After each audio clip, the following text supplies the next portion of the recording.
லைவ்ல போறப்ப இந்த ஆட்டம் ஆடுறாங்களே சார். அப்ப 5 நிமிஷம் லேட்டா வந்தா என்ன பண்ணுவாங்க? இல்ல அப்படி பார்த்தா எக்ஸ்போஸ் ஆகுறது டிஎம்கே தான் சார். அதனால தான் இந்த டெக்னிக்கல் பாயிண்ட்டை ரைஸ் பண்றாங்க. சோ சபாநாயகர் இதற்கு பலியாகி விடக்கூடாது என்கிறேன். ரொம்ப கொண்டாடுறாங்கப்பா. இந்த பூண்டி கலைவாணன் என்ற ஒரு எம்எல்ஏ பேரவைத் தலைவர் இருக்கைக்கு பக்கத்துல போயிட்டு ஏதோ ஒரு பேசினார். நேற்று ஒரு மீம் பார்த்தேன்ப்பா, வீடியோ மீம். அவ்வளவு அழகா எடிட் பண்ணி போட்டுருக்காங்க. அந்த அப்படி போடுங்க. அவ்வளவு அழகா ஒரு புது கையாட்டி பேசுறாரு, ஒரு சினிமா டயலாக் எடுத்ததுக்கு வச்சு அவ்வளவு அழகா இருக்கு. முன்னாடி தவிர வேற எந்த பொம்பளை தொடர்ந்து சொல்லி இந்த துண்டை தாடி சத்தியம் பண்ணி பாப்பா, சத்தியம் பண்ணி பாப்பா. என்ன யோசிக்கிற? நீ மட்டும் இல்ல, இங்க இருக்கிற எந்த ஆம்பளையாலும் தாண்ட முடியாது. நானே தாண்ட முடியாது. என்ன சக்கரை தாண்டியா? சக்கரையே சக வாங்குறத பாரு.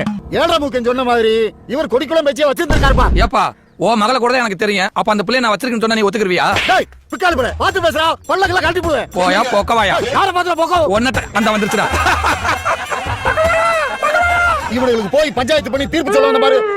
இவர் போயிட்டாருன்னா அந்த சுப்ரீம் கோர்ட் வழக்கு தீர்ப்பு சொல்ல முடியாது. சின்ன பசங்க அவ்வளவு கிரியேட்டிவா இவ்வளவு நாட்களாக யூடியூப் வீடியோ மற்ற வீடியோக்களை தான் எடுத்து வீடியோ மீம் போட்டுட்டு இருந்தாங்க. இன்னைக்கு அசம்பிளி நடவடிக்கைகளை பற்றிய மீம் அவ்வளோ வருது.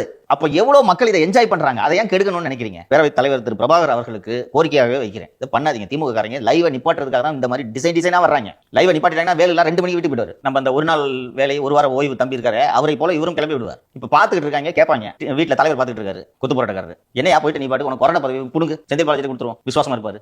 இது இவர்களுக்கு அப்படியே சங்கடமா இருக்கு, நெருக்கடியா இருக்கு, நெருப்பு மேல உட்கார்ந்து இருக்கிற மாதிரி இருக்கு. தலையை சொரிய முடியல, மூக்க நோண்ட முடியல, செல்போனை நோண்ட முடியலன்ட்டு அவ்வளவு வேதனையாக இருக்கிறது. சோ இது நான் ஏதாவது ஒரு டெக்னிக்கல் பாயிண்ட் சொல்லி இது லைவ் நிப்பாட்டுறதுக்கு பாக்குறாங்க. இவங்க லைவ் நிப்பாட்டுறதுக்கும் அப்படியே ஒளிபரப்புவதற்கும் இடையில் ஒரு வழிமுறையை கண்டுபிடித்து 15 நிமிஷம் லேக்னு கொண்டு வராங்க.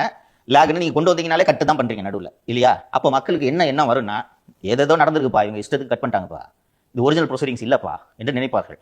இப்போ அப்படியே லைவ் வருவதனால் அவை குறிப்பில் நீக்கப்பட்ட ஒரு சில விஷயங்கள் வீடியோக்களாக உழவுவதனால் வானம் ஒன்றும் இடிந்து விழுந்து விடாது. தம்பி, நீதிமன்றங்களை பொறுத்தவரை நீதிபதிகளின் தீர்ப்புகள் தான் சட்டத்தின் முன் செல்லும். நீதிபதிகள் பேசுவது தலைப்புச் செய்திகளுக்கு பயன்படுமே ஒழிய அது சட்டத்தின் முன் எந்த விதமான வேல்யூவும் கிடையாது அந்த பேச்சுகள்.